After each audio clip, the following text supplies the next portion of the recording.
Blender কেনার ক্ষেত্রে আমি সবথেকে বেশি কনসার্ন ছিলাম জিরা বাটার ক্ষেত্রে। আগের ব্লেন্ডারটা আমারে খুব প্যারা দিছে ভাই। এই জন্য এবার আমি ভালোভাবে দেখে শুনে জিরা যেন বাটা যায় সেই রকম একটা ব্লেন্ডার খুঁজতেছিলাম। তো বাজার অনেকভাবে ঘুরেছি, অনেক রিভিউ দেখে আমার কাছে মনে হলো যে একটু রিজনেবল প্রাইসের মধ্যে আমার কাছে এটাই বেস্ট অপশন মনে হয়েছে।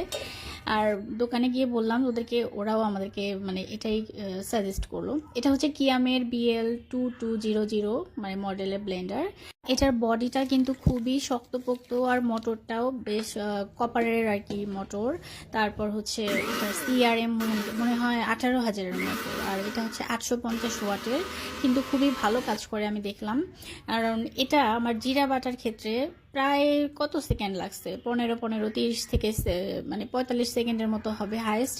এইটুকু সময়ের মধ্যে আমার জিরা একদমই মিহি করে বাটা হয়ে গেছে। আর যদি বলি যে আদা রসুন 15